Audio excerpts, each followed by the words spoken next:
नमस्कार, news call 24 पर आपका बहुत बहुत स्वागत है। आज की बड़ी खबरों में हम ये समझेंगे कि बीजेपी को बलिया की ही फिक्र थी या और भी सीटों की। आखिर अमित शाह को मोर्चा क्यों संभालना पड़ा। बलिया की लड़ाई ब्राह्मण बनाम ठाकुर तक सिमटी हुई लग रही थी, लेकिन ऐन मौके पर भूमिहार नेता नारद राय ने एंट्री मार दी है। आखिर दौर की वोटिंग से पहले अखिलेश यादव पर इग्नोर करने का तोहमत जड़ते हुए नारद राय ने अमित शाह से मिलकर बीजेपी का दामन थाम लिया है। सवाल ये है कि कितना फर्क पड़ेगा। अमित शाह ने बनारस में डेरा डाल रखा है।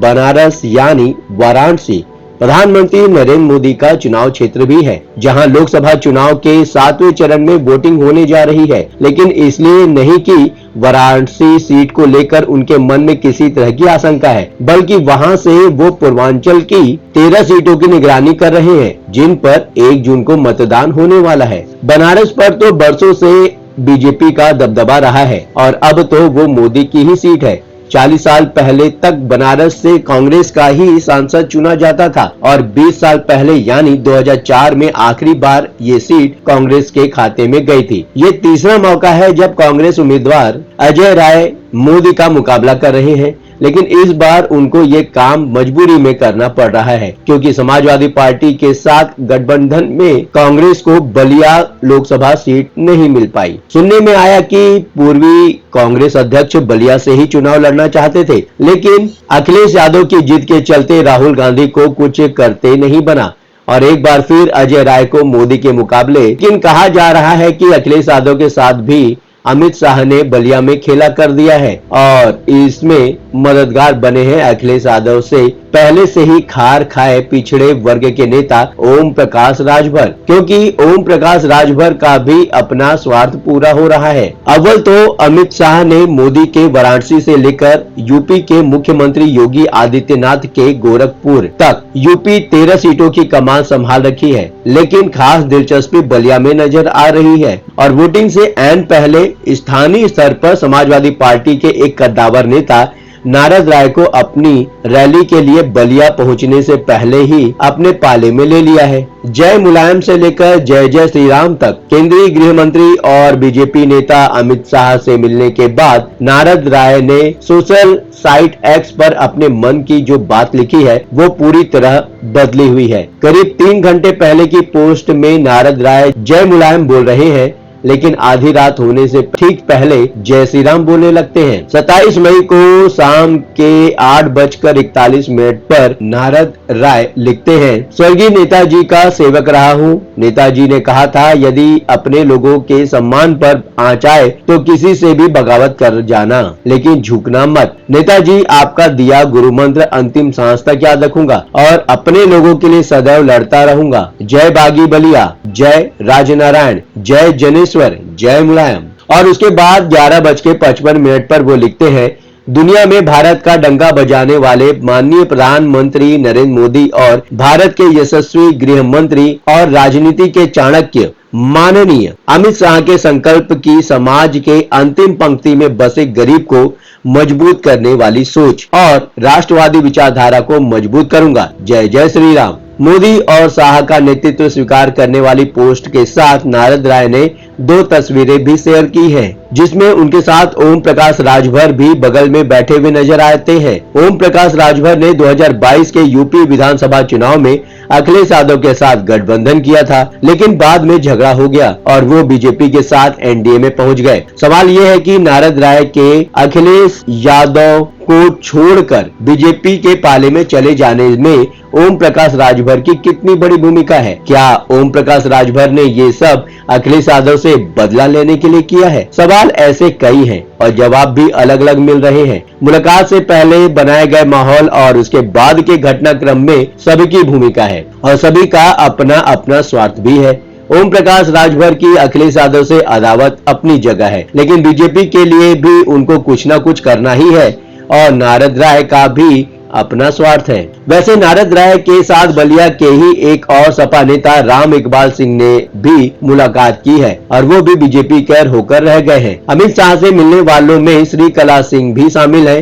जो बाहुबली नेता धनंजय सिंह की पत्नी है। पहले वो बीजेपी के टिकट पर जौनपुर से लोकसभा चुनाव लड़ रही थी, लेकिन मायावती ने उनका टिकट काटकर दूसरा उम्मीदवार उतार दिया और अब पति पत्नी दोनों ही बीजेपी के साथ खड़े हो गए हैं, जिसके पीछे अमित शाह की रणनीतिक कामयाबी ही मानी जा रही है। ये भी सुनने में आ रहा है कि धनंजय सिंह बलिया जाकर नीरज शेखर के लिए वोट भी मांगने वाले हैं, क्योंकि वहां की लड़ाई ठाकुर बनाम ब्राह्मण के रूप में देखी जा रही है। बलिया में मुकाबला बीजेपी के नीरज शेखर और समाजवादी पार्टी उम्मीदवार सनातन पांडे के बीच है। सनातन पांडे को दूसरी बार ब्राह्मण चेहरे के तौर पर पेश किया जा रहा है, लेकिन उनके पक्ष में एक ही बात जा रही है कि वो 2019 के चुनाव में सिर्फ 15,000 वोटों के अंतर से हारे थे। तब भी मुकाबला ठाकुर बनाम ब्राह्मण ही था, लेकिन सनातन पांडे को बीजेपी के वीरेंद्र सिंह मस्त से शिकस्त झेलनी पड़ी थी। बीजेपी ने इस बार वीरेंद्र सिंह का टिकट काटकर पूर्व प्रधानमंत्री चंद्रशेखर के बेटे नीरज शेखर को उम्मीदवार बनाया है, जो बलिया से समाजवादी पार्टी के टिकट पर एक उपचुनाव सहित 2 चुनाव जीत चुके हैं। लेकिन एक बार बीजेपी के भरत सिंह से लड़ते हुए हार का मुंह भी देखना पड़ा है। हार के बाद समाजवादी पार्टी ने नीरज शेखर को राज्यसभा भेज दिया था और बाद में बीजेपी ने भी वैसा ही किया। अब एक बार फिर वो बलिया लोकसभा के चुनाव मैदान में है। नीरज शेखर के साथ प्लस पॉइंट पूर्व प्रधानमंत्री का बेटा होने के साथ बीजेपी का टिकट भी है। नारद राय के पाला बदलने से बलिया और आसपास की सीटों पर कितना फर्क पड़ेगा? बलिया से तो कई लोकसभा सीटों की सीमा सटी हुई है, लेकिन नारद राय के राजनीतिक प्रभाव की बात करें तो मुख्य तौर पर गाजीपुर और घोसी पर कुछ न कुछ असर जरूर हो सकता है। घोसी लोकसभा सीट बीजेपी ने ओम प्रकाश राजभर के हिस्से में दे दी है, जहां से उनके बेटे अनिल राजभर चुनाव मैदान में है, और गाजीपुर से बीजेपी के टिकट पर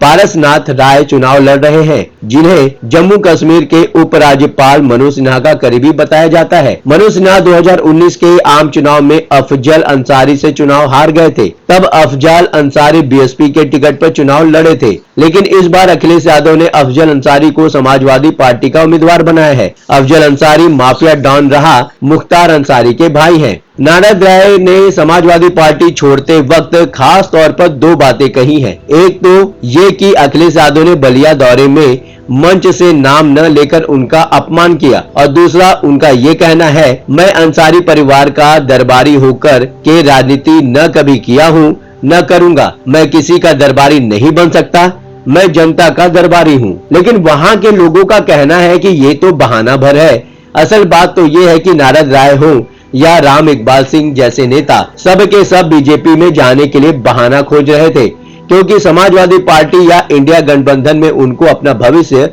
नहीं दिखाई दे रहा था। बलिया के सीनियर पत्रकार कृष्णकांत पाठक बताते हैं कि जिले के कई नेता अभी कतार में हैं और मौका मिलते ही बीजेपी का चोला ओढ़ लेंगे। ऐसे लोगों में नगर पालिका के चेयरमैन रह चुके एक नेता का भी नाम लिया जा रहा है। नारद राय के बीजेपी में चले जाने से समाजवादी पार्टी की सेहत पर कोई फर्क नहीं पड़ेगा, ऐसा है? इस सवाल पर अलग अलग जवाब मिल रहे हैं। बैरिया के सीनियर पत्रकार वीरेंद्र नाथ मिश्र की नजर में नारद राय के बीजेपी में जाने से कोई खास प्रभाव नहीं पड़ने वाला है, लेकिन कृष्णकांत पाठक इस बात से पूरी तरह से इत्तेफाक नहीं रखते। कृष्णकांत पाठक का मानना है कि नारद राय के व्यक्तिगत संबंधों का बीजेपी को फायदा मिल सकता है। भूमिहारों के नेता होने के साथ साथ नारद राय के यादव वोटर के बीच भी काफी पैठ है। कृष्णकांत पाठक बताते हैं कि नारद राय के मुलायम सिंह यादव परिवार से गहरे संबंध रहे हैं और शिवपाल यादव तो उनके यहाँ विशेष मौकों पर आते भी रहे हैं। लेकिन शिवपाल यादव का सपा में प्रभाव खत्म होने के बाद से नारद राय की भी पूछ घट गई थी। अब अखिलेश यादव और शिवपाल यादव के बीच टकराव चल रहा था, तो नारद राय को मुलायम सिंह का नाम लेते हुए शिवपाल यादव के साथ ही खड़ा देखा गया था। बलिया लोकसभा के 2 विधानसभा क्षेत्र गाजीपुर जिले में आते हैं, जहुराबाद और मोहम्मदाबाद। जहुराबाद ओम प्रकाश राजभर का इलाका माना जाता है और मोहम्मदाबाद गाजीपुर लोकसभा सीट का सीधा प्रभाव देखा जाता है। नारद राय के मुंह से अंसारी परिवार का जिक्र एक तरह से गाजीपुर के भूमिहार वोटर को बीजेपी के साथ खड़े हो जाने का मैसेज है और ये मैसेज घोसी तक पहुंचाने की कोशिश है। घोसी में समाजवादी पार्टी के भूमिहार नेता राजीव राय को टिकट दिया गया है। बलिया के लोगों के मन में क्या चल रहा है? पत्रकार वीरेंद्र नाथ मिश्र का कहना है कि बैरिया और आसपास के इलाकों का हाल तो यही है कि सिर्फ ठाकुर और यादव वोटर मुखर हैं, बाकी चुप हैं। बातचीत में ये भी समझ में आया है कि बलिया में साइलेंट वोटर ब्राह्मण बन गया है, भले ही बाकी जगह महिलाओं को ही साइलेंट वोटर माना जाता हो। नीरज शेखर या सनातन पांडे, इस सवाल का जवाब देने से आम वोटर बच रहा है, सिवा राजनीतिक कार्यकर्ताओं के। वीरेंद्र नाथ मिश्रा के मुताबिक ठाकुर और यादव वोटर खुलकर नाम ले रहे हैं, लेकिन ब्राह्मण चुप हैं। ब्राह्मण वोटर का सवाल इसलिए उठ रहा है कि वो सनातन पांडे के साथ है या नीरज शेखर के साथ। कृष्णकांत पाठक कहते हैं कि उम्मीदवार अपनी जगह है, लेकिन वोट का फैसला लोग राजनीतिक दलों के प्रति निष्ठा के हिसाब से ले रहे हैं और ऐसे लोगों के लिए वोट या तो बीजेपी को देना है या फिर समाजवादी पार्टी को। कृष्णकांत पाठक और वीरेंद्र नाथ मिश्र दोनों ही मानते हैं कि ब्राह्मण वोट बढ़ सकता है, क्योंकि जो ब्राह्मण बीजेपी से नाराज है वो सनातन पांडे को अपना नेता मानकर चल रहा है, लेकिन जिसकी ऐसी कोई नाराजगी नहीं है, सनातन पांडे में अखिलेश यादव का ही अक्स देख रहा है। आपका क्या कहना है? बीजेपी को बलिया की फिक्र है या और भी सीटों की? आखिर अमित शाह को ही मोर्चा क्यों संभालना पड़ा? आप अपनी राय हमें कमेंट के माध्यम से भेज सकते हैं। अभी तक आपने हमारे इस चैनल को सब्सक्राइब नहीं किया है तो कृपया इस चैनल को सब्सक्राइब करें, फॉलो करें और नोटिफिकेशन में जाकर ऑल का ऑप्शन दबाना बिल्कुल भी ना भूलें। नमस्कार।